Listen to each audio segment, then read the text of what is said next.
Easy ways to release full body fascial tension. So, in helping you release physical tension in your body, it's worth educating you on all of the options that are available for you to do this, especially because by the ages of 30 and 40, our fascial network becomes really wired to hold and mold and continuously strengthen its mold that it thinks it needs to hold in order to support your daily tasks and your lifestyle. And by now, your body has programmed what your body needs so that you can function and that you can continue doing your lifestyle activities, and your body is wired that way. So when we're trying to make structural changes and we're trying to release pain and we're trying to release tension and we're trying to improve mobility and we're trying to access the deep layers, we get to be a little bit more intentional about how we're really creating this avenue for our body to feel more fully expressed. So this is one of my favorite ways to release tension from the body, especially because I just finished a breathwork retreat yesterday. And in that breathwork retreat, it was bigger. The like physical number of humans that were there were more than I have experienced in the past. And as well, the humans that were there were also part of this breathwork training. And so they were more expressive with how they conducted themselves throughout the retreat. And how that was really permissive for me. So I'm going to tell you about this ways and on how we're going to release tension from your body. So first, I just want to give you a bit of a reminder on the fascial network. So the layers of fascial tissue that encapsulate your organs and encapsulates each of your muscles from your face, your neck, your jaw, your ribs, diaphragm, back, your hips, your legs, your feet, and every muscle in between. So you have your fascial network is intertwined from your head to your toe. Now, as we talked about before, energy can get stuck in the body, and emotions are energy, and they can get stuck in the body. They're either unfelt emotions, like emotions that you experience, but you don't feel them. So your body has experienced them, but the mind has not processed them.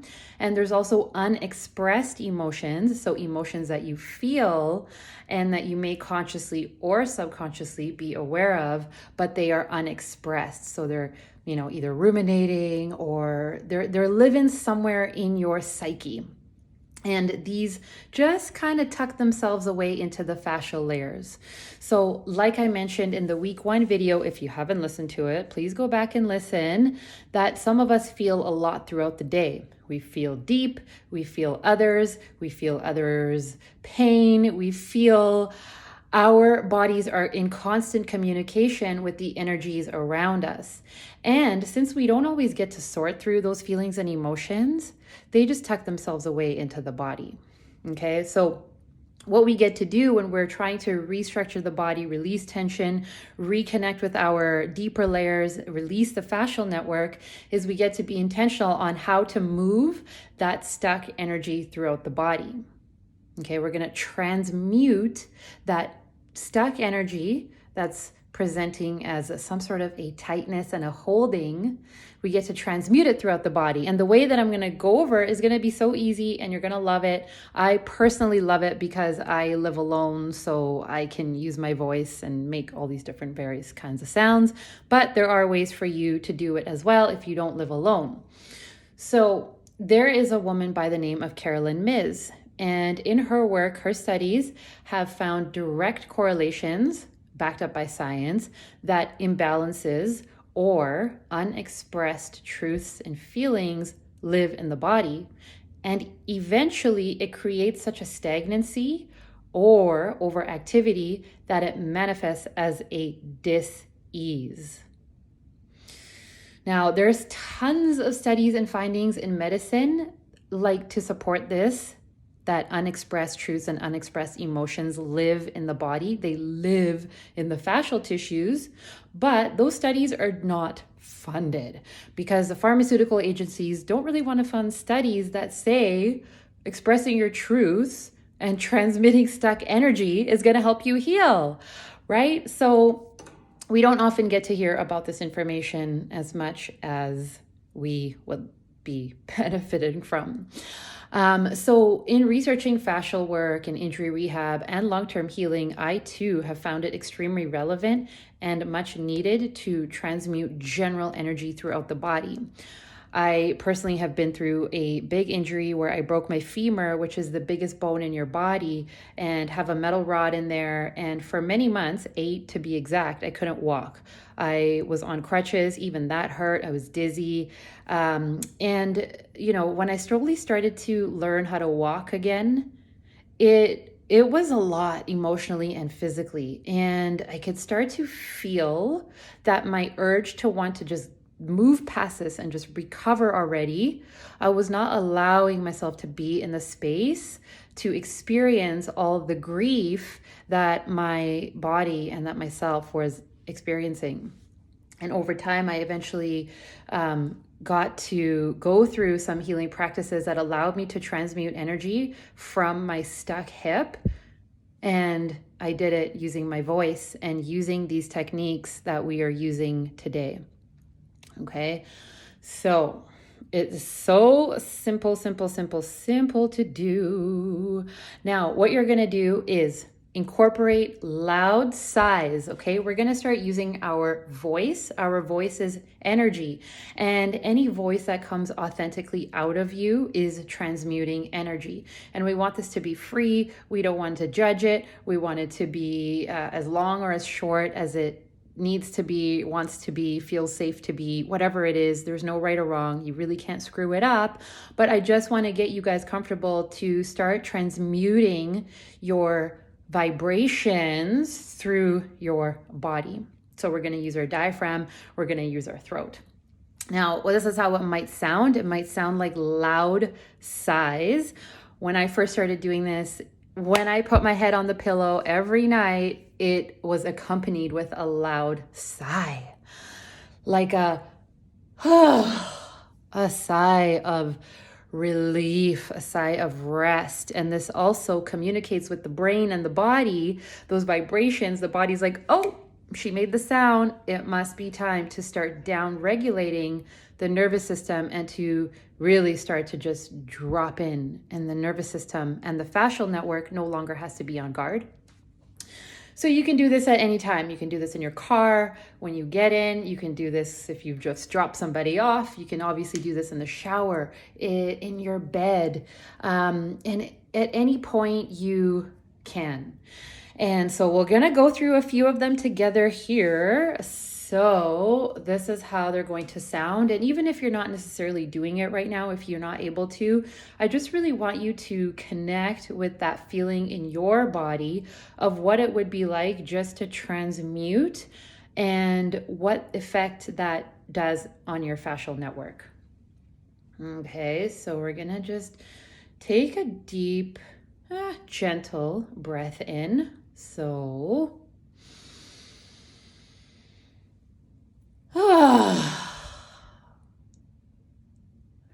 and we're going to do it again.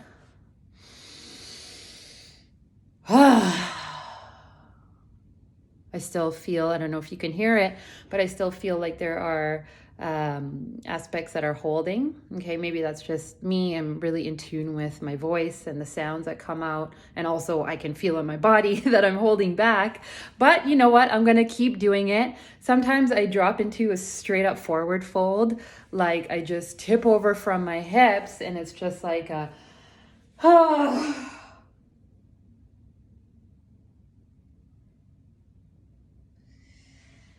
And just allowing your body to be in the transmutation of whatever you have just moved through. Okay. This can also be transmuted as a humming sound, like a humming that feels really not controlled.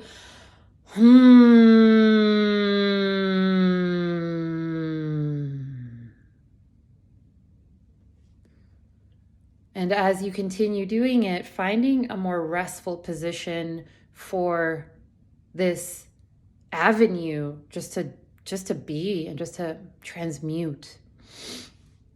Okay, and another humming sound.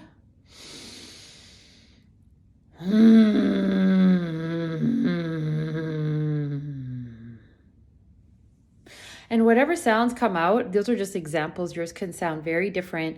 You can just connect with that sound and or connect with that feeling in your body. Okay, and if there's a certain area that you're feeling tension, if it's in your shoulders or your traps or your hips or your eyes or your jaw or your throat, just allowing yourself to connect with those areas and physically imagining and visualizing that energy, that stuckness, whatever you're feeling there is moving through your body. Now, I want to encourage you, or actually, I just want to reaffirm or let you know that the vibration is energetic and emotions are also energetic. So when you're going through these exercises, just understanding that those can come up into emotions, right? And knowing and grounding, which is what we're talking about this week in class, knowing and grounding that you are safe and supported to allow those emotions to move through you. And just knowing what a beautiful space you're holding to allow your body to express and release. And this isn't always a one-time thing. Sometimes we just go through it. It's just a practice. It's like, you go to the gym to keep up with your fitness and your strength, and you do these things to maintain your tissues and maintain your body and maintain the energetic flow and the circulation and avoid stagnancy and keep your energy moving and circulating throughout the body, just like we did breathing up from the pelvic bowl into the straw. Bringing sounds into whatever practices feel nourishing and wherever you can do that. Now, I have done this before into a pillow, and it works really great living in an apartment building when you're trying to transmute anger and frustration and sadness into a pillow. And again, grounding and knowing that you hold yourself to transmute these emotions.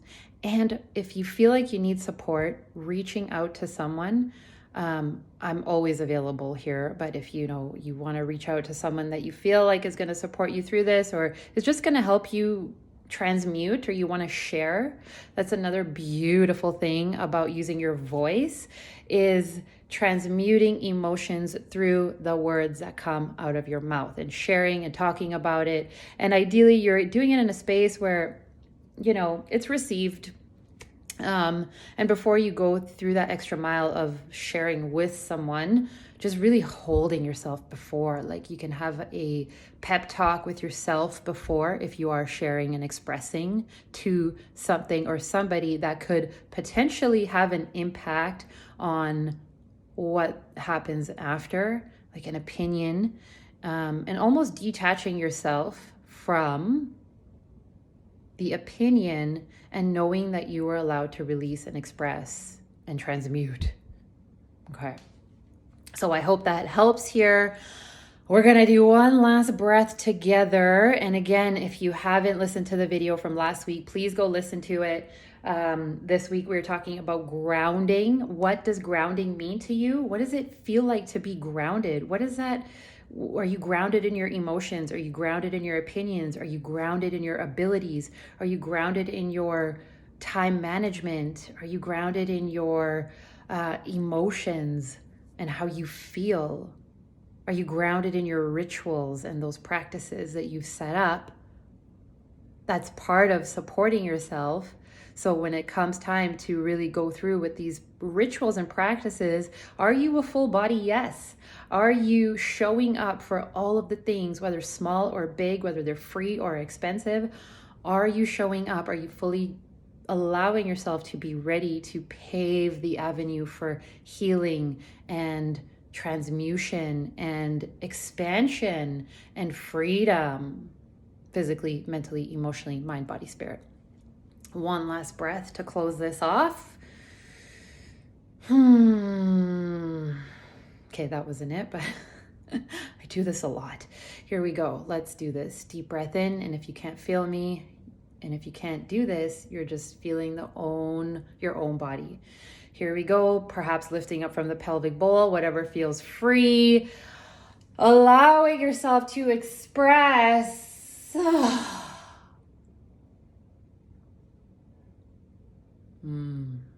Amazing, amazing, amazing. Thank you for being here. Thank you for listening. I will see you on Thursday. And again, feel free to reach out to me about any of these. You're amazing. Thank you. See you Thursday. Mwah.